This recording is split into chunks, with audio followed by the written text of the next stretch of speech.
I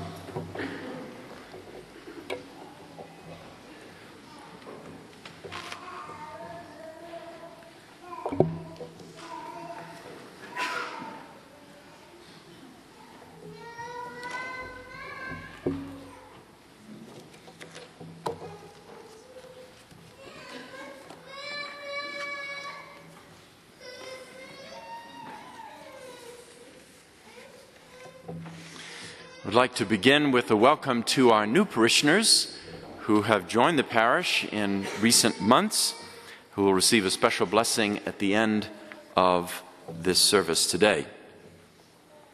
Let me take you back to the American Revolution and the signing of the Declaration of Independence. You know many of those signers. Two of them that I want to speak about today became presidents: John Adams, our second president, and Thomas Jefferson III.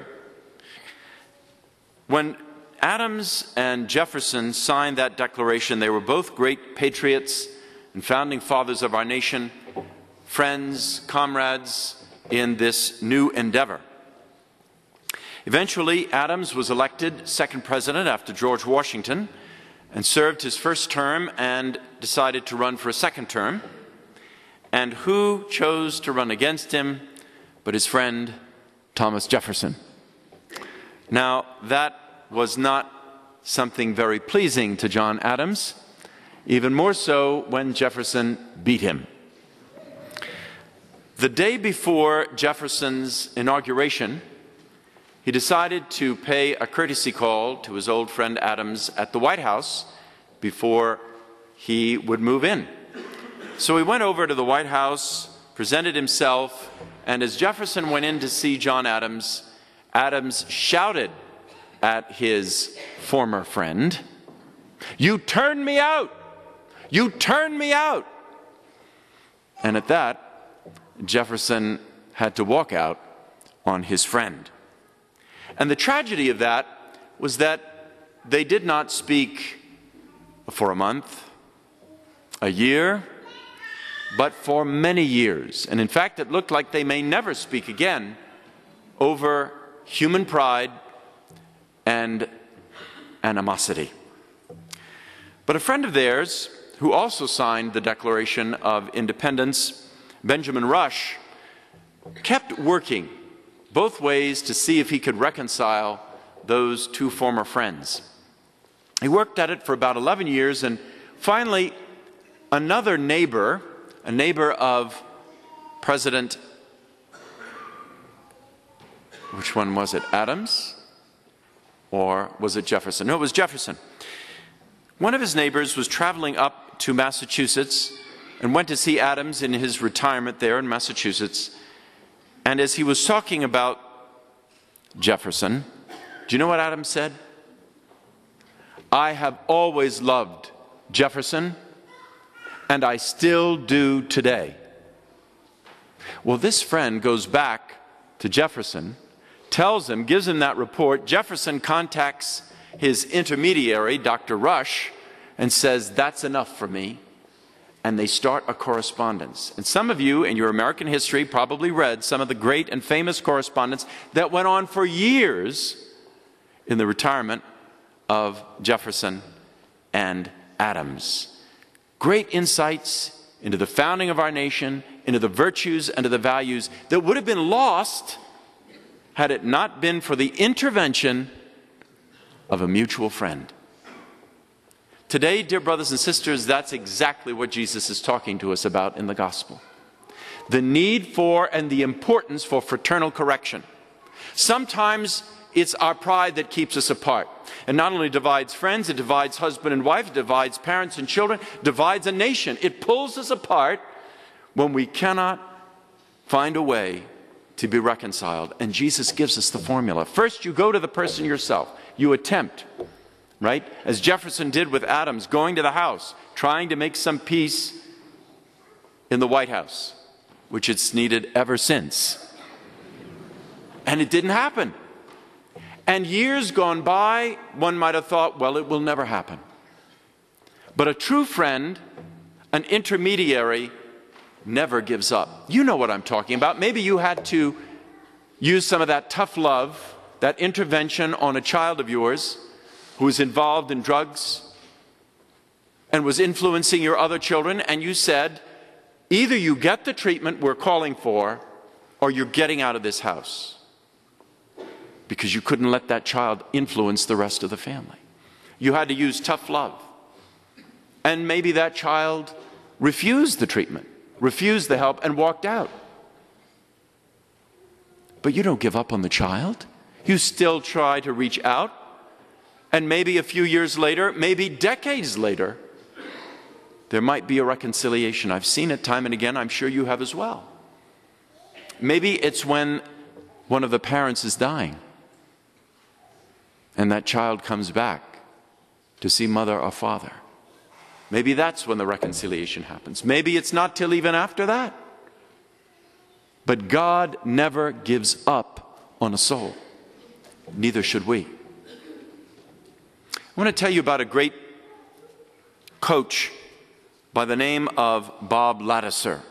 There's a movie out right now based on a true story and book, and it's called When the Game Stands Tall.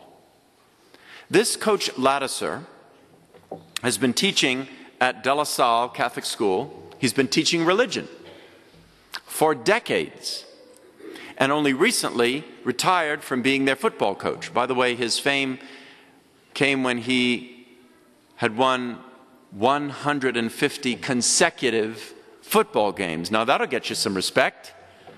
Even though it was a smaller Catholic school in the San Francisco Bay Area, De La Salle was playing bigger schools and winning and winning and winning. People couldn't understand how this could be. And it's because Coach Lattiser, himself a devout Catholic, taught them values. He would teach his students that it was not so much about the game. It was about teaching young boys to be men, and godly men. In fact, one of the mottos of the Christian Brothers, and I was taught by those Christian Brothers. I had a Christian Brother education for 12 years, from the first grade all the way through high school. So I know what Coach Lattiser is trying to impart as a teacher. Their motto was L'homme de Dieu, man of God. Be a man of God, a godly man. And that takes a lot of virtue. That takes a lot of no and yes. Let your no be no and your yes be yes. In other words, values that are enduring. Now, recently, there was a study done about American values and came out in a book called The Day America Told the Truth. Here are some of the modern, today's values statistics. 64% said they would lie for convenience as long as no one is hurt. 81% said they have violated a law they felt was inappropriate. 84% said they would break the rules of their own religion. And here's the shocker. 74% of Americans said they would steal from those who wouldn't miss it. And finally, 93% said they alone decide moral issues, basing their decisions on their own experience.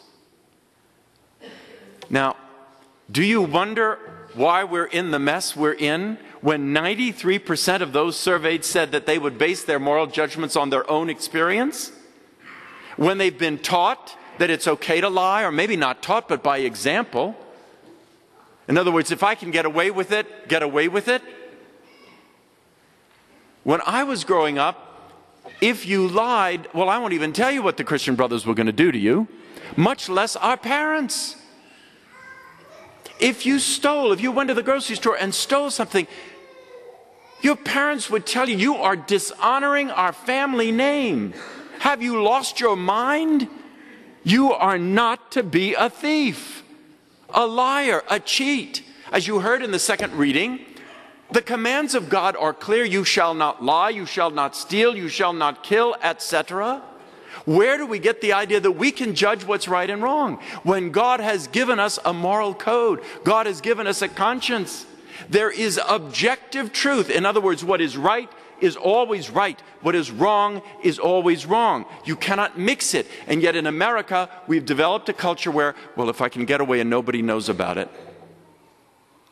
Parents, do you see what example you are giving to your children? I was the smallest kid in my class, the smallest boy. Didn't get a growth spurt till I was a senior in high school. I could have gotten away with half price till I was practically a junior in high school. Do you think my father would have permitted that? Never. Because he taught us what is right and what is wrong is wrong. Parents, your example means everything to the children. If you wonder where we've gotten into this situation, I think it's because, as Jesus said, it starts with 2 or 3 gathered in my name. That means in the home. We start with 2 or 3, and we teach our children the fear of the Lord is the beginning of wisdom.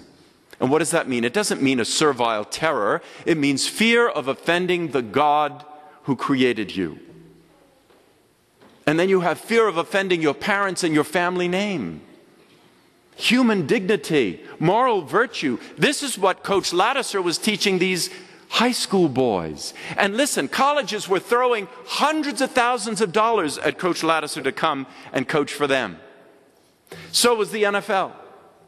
He declined it all because he knew he had a vocation to teach these boys godliness, virtue, religion,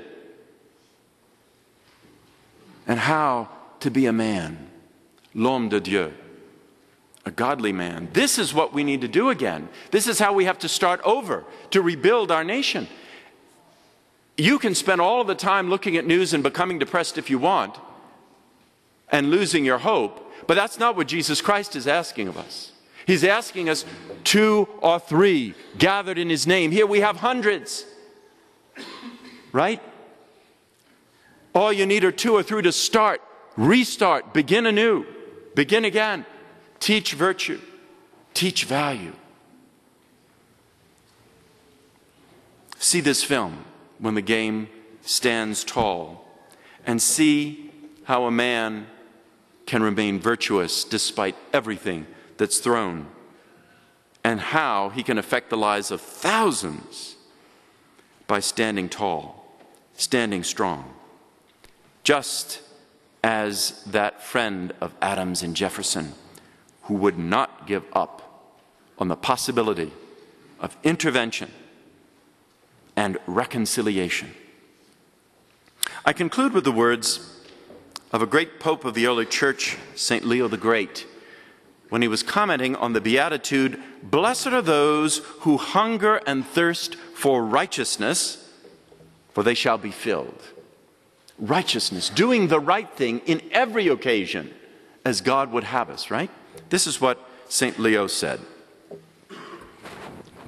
Remember, Christian, the surpassing worth of the wisdom that is yours.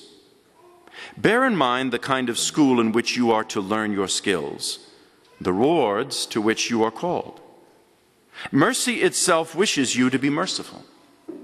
Righteousness itself wishes you to be righteous, so that the Creator may shine forth in his creature, and the image of God be reflected in the mirror of the human heart as it imitates his qualities.